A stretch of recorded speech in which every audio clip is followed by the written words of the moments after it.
E aí galera, beleza? Bem-vindos ao Curiosimed. Eu sou o Jefferson, estudante de Medicina na Universidade Federal do Paraná e hoje eu estou aqui para conversar com vocês um pouco sobre alimentação, mais especificamente sobre os tipos de dietas.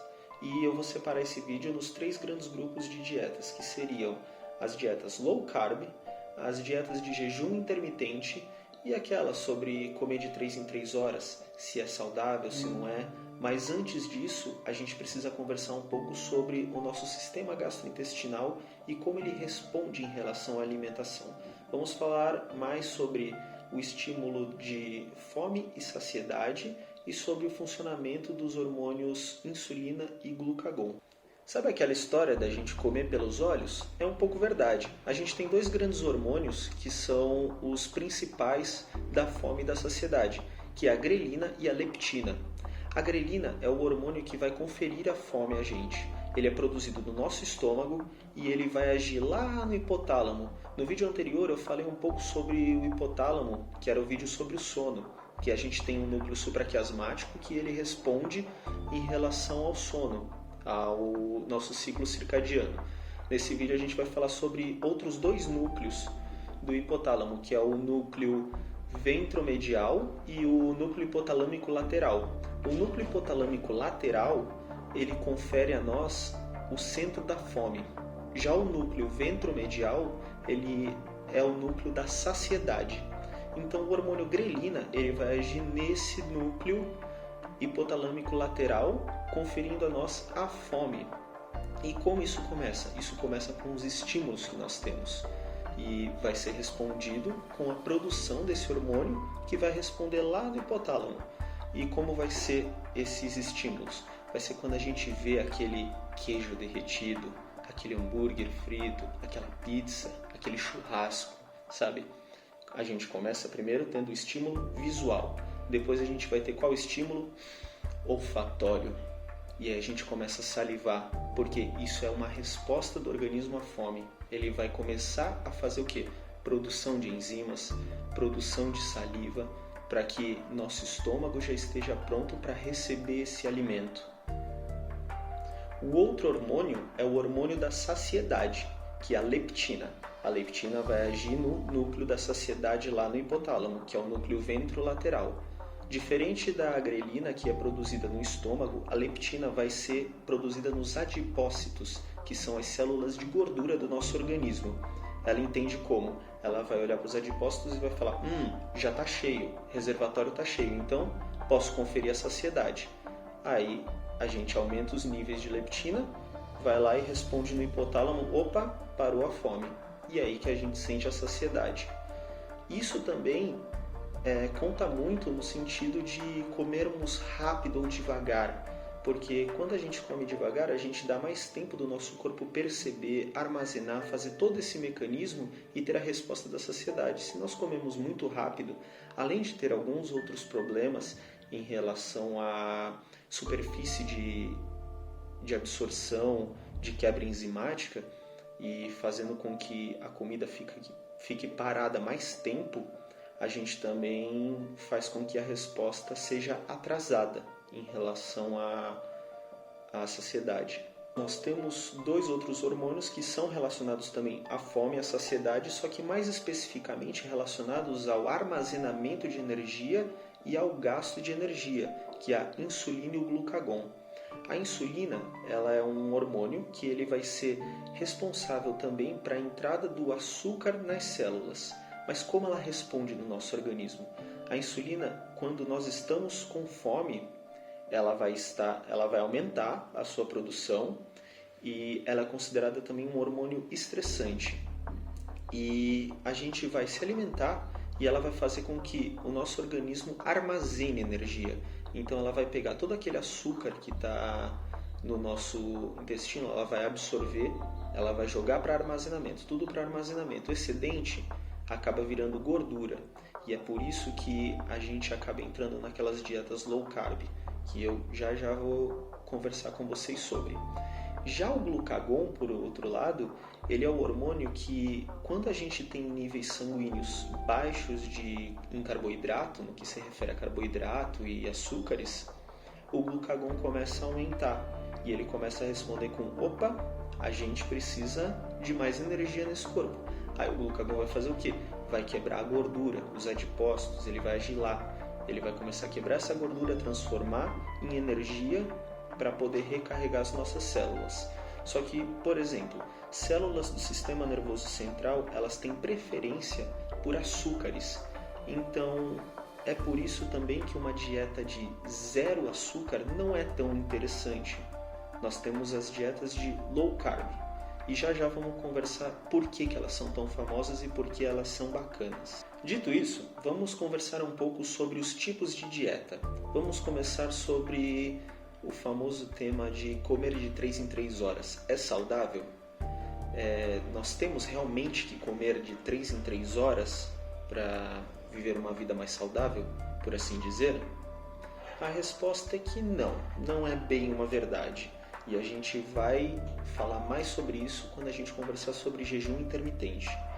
Comer de 3 em 3 horas é muito útil para pessoas que querem ganhar massa muscular, porque elas vão manter sempre a absorção dos alimentos constante, dos nutrientes, fazendo com que elas produzam mais células e produzam hipertrofia. Só que essas pessoas, elas provavelmente estarão fazendo exercícios físicos e elas vão estar provocando uma hipertrofia nas células musculares. Então, tudo isso que elas estão ingerindo, elas estão gastando. Então, se você é um tipo de pessoa que quer crescer, quer ganhar massa muscular, ficar mais forte, então comer de 3 em 3 horas é algo interessante. Só que, e o lance do café da manhã? Como é que funciona? Porque quando a gente acorda, a gente ouve muito: o café da manhã, a refeição mais importante do dia. Não é bem uma verdade também. Inclusive, para pessoas que fazem jejum intermitente, tudo bem elas até pularem o café da manhã. Elas não precisam, podem partir direto para o almoço. Mas o que é interessante no café da manhã? No café da manhã é interessante que a gente coma coisas que sejam mais proteicas ou gordurosas. Por exemplo, leite, ovo. O que a gente tem que tirar? Trigo, açúcares refinados. Esse tipo de coisa não é interessante. Por quê? Lembra da insulina que a gente estava falando agora há pouco? Então, quando a gente come esse tipo de açúcar, a gente faz ter um pico muito alto de insulina. E o açúcar vai ser armazenado, vai ser absorvido e esse açúcar no sangue vai cair. Só que a insulina, ela não cai na mesma velocidade do açúcar, ela cai mais devagar. Então a gente vai sempre mantendo uma taxa de insulina alta, fazendo o quê? Com que a gente corra risco de desenvolver diabetes, a famosa resistência insulínica, porque a gente mantém o dia inteiro a insulina em níveis muito altos. Agora, se a gente começa o dia com uma proteína, gordura, a gente não vai ter um pico tão grande de insulina. A gente vai ter um aumento, mas um aumento mais tranquilo. Inclusive, se nós pensarmos na nossa alimentação há muito tempo atrás, tanto tempo, né? Uns 100 anos atrás, ela não tinha tanto farinha de trigo, açúcares refinados e coisas do tipo. E é por isso que hoje a gente tem pessoas muito obesas, porque a indústria alimentícia faz muitas coisas com farinha de trigo, com arroz branco, que nós comemos bastante aqui, o brasileiro, a base alimentar é o arroz branco, e o arroz branco é um grão que dá um pico insulínico muito alto. Então, por isso que a gente sempre fala, vamos comer arroz integral. Por quê? Porque o integral tem alguma mágica? Não, é porque o integral ele faz com que a absorção dos açúcares do arroz seja mais lenta. Com isso, o pico de insulina também seja mais lento e gradual. Então, comer de 3 em 3 horas é saudável? Depende para que você quer. Se você é uma pessoa que não pratica exercícios físicos de alto rendimento e queira ganhar massa, não é muito interessante que você coma de 3 em 3 horas. Agora, se você é uma pessoa atleta que busca ganhar massa, busca rendimento, é interessante sim. Agora vamos falar um pouco sobre o jejum intermitente. O jejum intermitente, ele está mais para um estilo de vida do que uma dieta, por assim dizer. Porque quando a gente fala em dieta, a gente pensa muito a gente associa a emagrecer. Mas dieta não tem a ver com emagrecer. Dieta é um tipo de alimentação, um tipo de hábito alimentar que você vai adotar. Quanto ao jejum intermitente, como é que ele vai funcionar? A gente vai fazer algumas refeições durante o dia e então a gente vai parar, por exemplo, às 8 horas da noite. E aí quando a gente vai se alimentar novamente? Só no almoço do dia seguinte, ou então no café da manhã, umas 10 da manhã, então a gente vai ter um período de 12 horas, 14 horas, 16 horas sem alimentação. E por que isso é importante?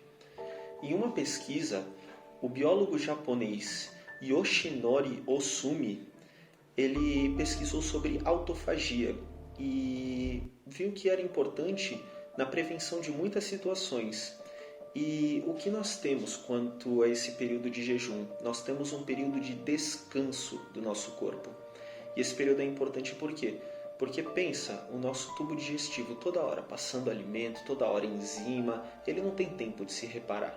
E se você faz esse período de jejum, que normalmente é o nosso sono, esse período de jejum ele vai ser importante para a reparação celular, a reparação de células. Eu comentei um pouquinho, bem brevemente, no vídeo anterior, mas não entrei muito a fundo sobre isso. Então a gente vai ter esse período de reparação celular.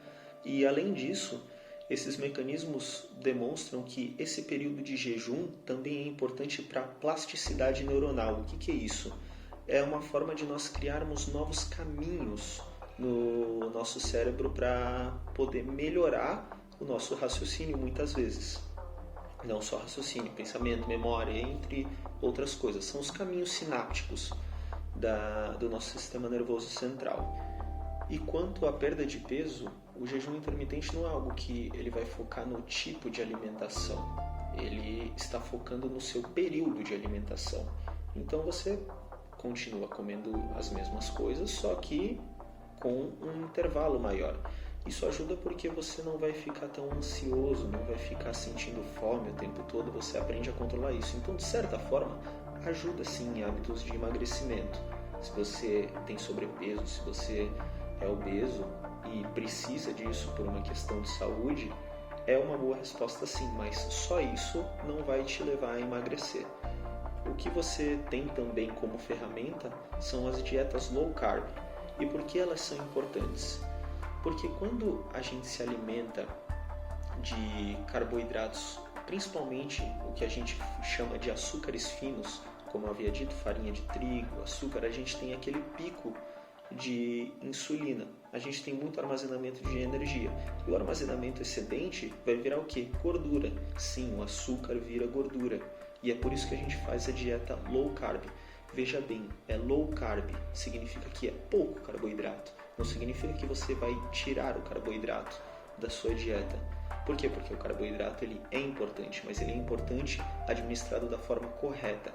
O problema é que nós vivemos em uma sociedade em que tudo tem carboidrato, é bolachinha, é o pãozinho que você come, é o arroz branco e é o açúcar refinado que você vai jogar no cafezinho, no leite, é o Nescau, o Toddy. Então tudo tem muito açúcar refinado e isso é algo que a gente tem que saber diminuir, saber ponderar muito melhor para a nossa saúde, porque são açúcares que não são saudáveis.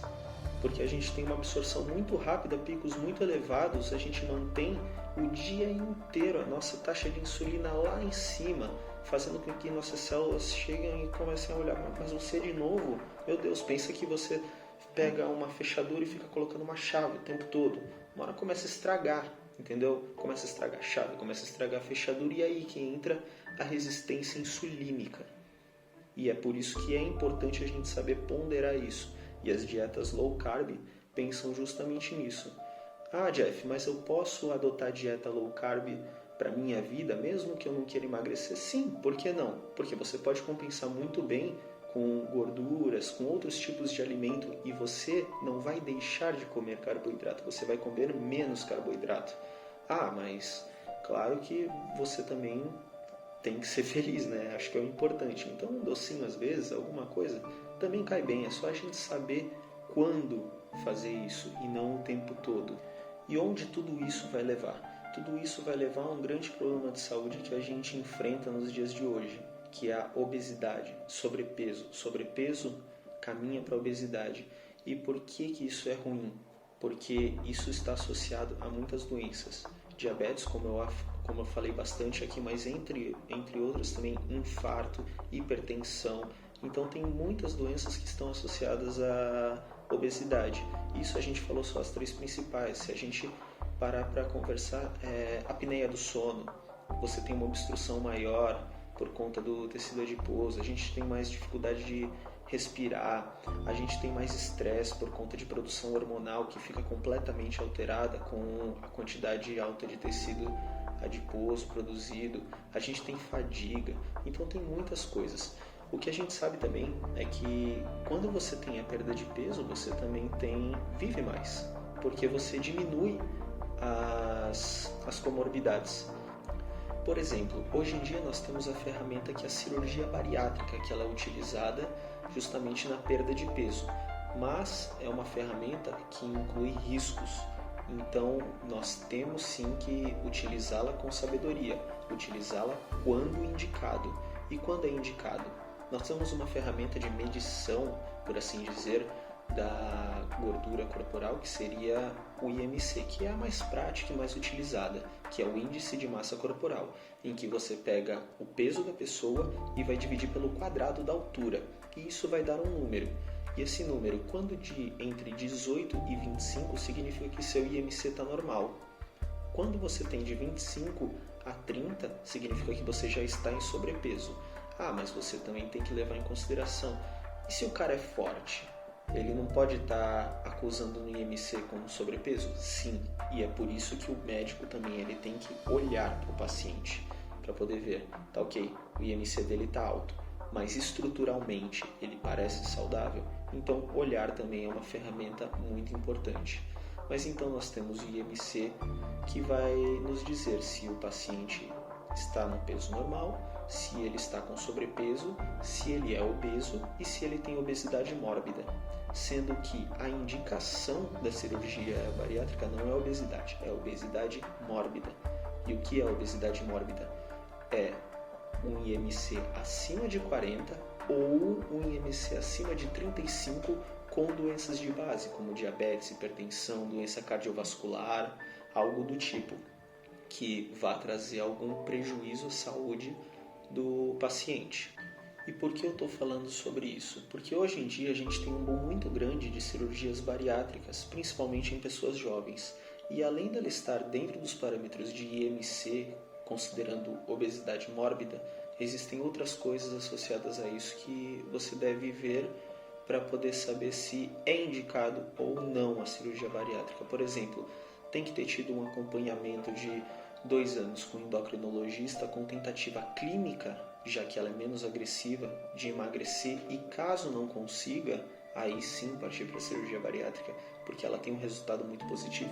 Tem, mas também tem seus riscos. Então, claro que se você puder emagrecer com alimentação, vai ser muito mais interessante para você e para a sua saúde. É um pouco mais difícil? Sim. Tem uma resposta um pouco mais difícil? Tem, mas é mais saudável do que você fazer um procedimento invasivo que seria uma cirurgia. Então eu espero que com isso tenha esclarecido bastante coisa de como funcionam as dietas e o que é importante para nós ou não. E se puderem, deixem um like aqui embaixo, se inscreve no canal e coloquem embaixo nos comentários algum tema que vocês queiram saber ou algo do tipo. Tá ok, gente? Obrigadão!